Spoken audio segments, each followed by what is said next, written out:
sounds like you've probably had a lot of controversial ideas compared with your colleagues, and I wondered over the years has that been quite difficult?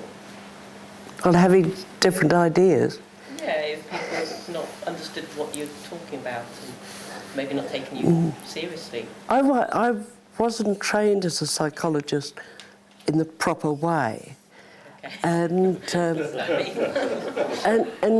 I didn't realise that for a long time.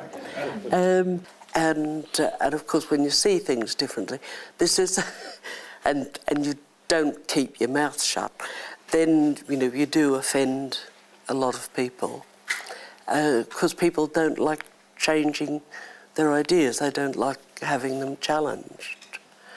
And when I talked in my title about comfortable lies, people prefer to cling to those and not recognise them as lies, and have all kinds of ways of saying, oh, this really is the case, and so on, so that intellectualisation is the most reliable of the defences, so Freud said.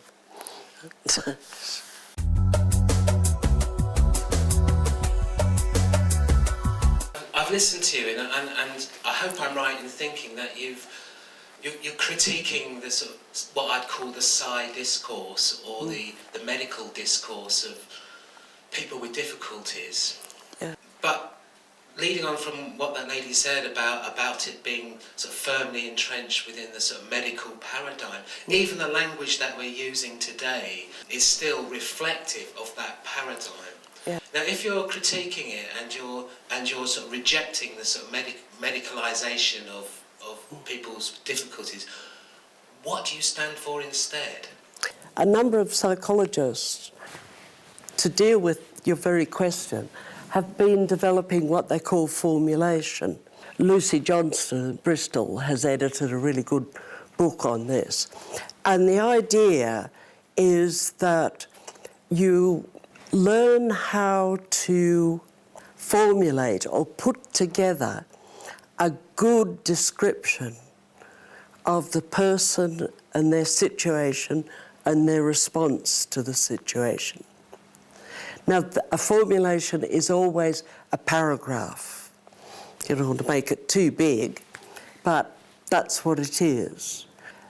But a lot of people don't like it, first of all because it takes up space, and you've got to type in so much. So it's like that. And secondly, you have to think. You have to listen to the person, and you really have to think. There's no just, oh, yes, oh, what do we call him? Oh, yeah, borderline personality disorder will do, which is the way a lot of psychiatrists and psychologists arrive at their diagnosis. So that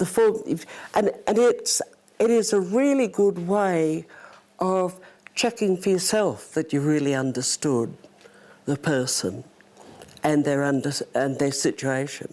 And a formulation is something you can give back to your client and say, well, I've put this together, now tell me where I've got it wrong. And then you have that discussion where you try to put as succinctly as possible and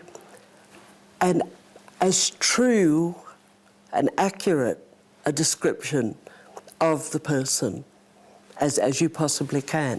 But it's not done behind the person's back. That's something that it's a work that the professional and the person work out together. But it's, as I said, it's a lot more work, and it's not easy, a good formulation.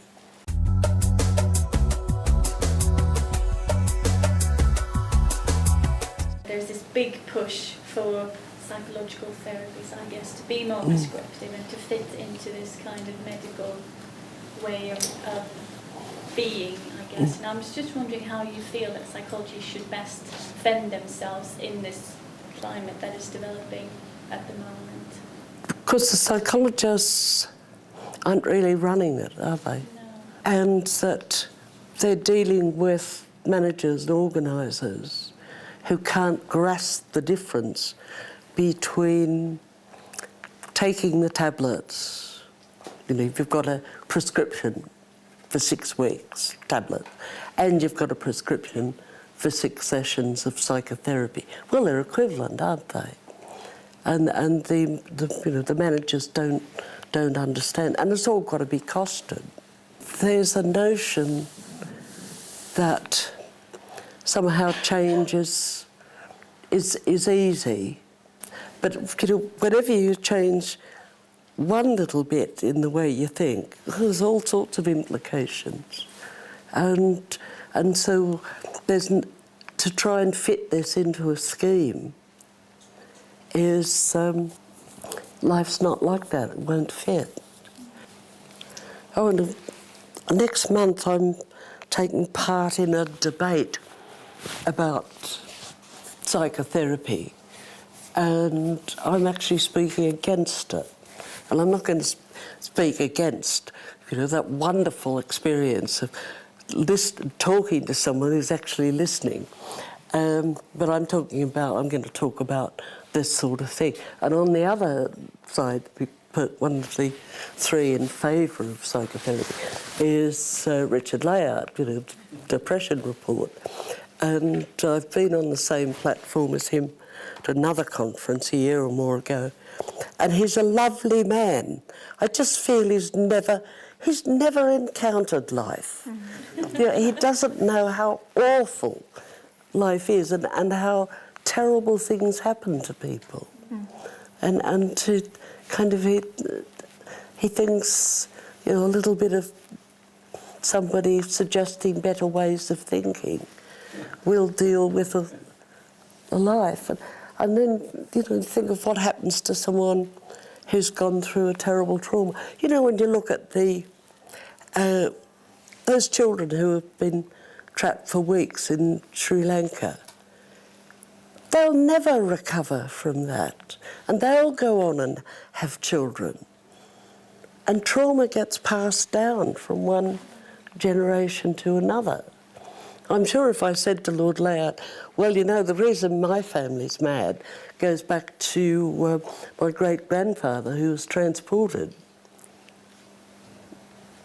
So I can trace this pattern of disturbance all the way through, and it's still going on. And that doesn't fit anything nice and neat. But if you don't, as a therapist, if you're not aware of these things, you know, if you think life is orderly and everything, people can be helped to be happy, you know, for many people, the most they can achieve in their life is to be appropriately sad and be able to live with that sadness. They can never. That is the best they could manage.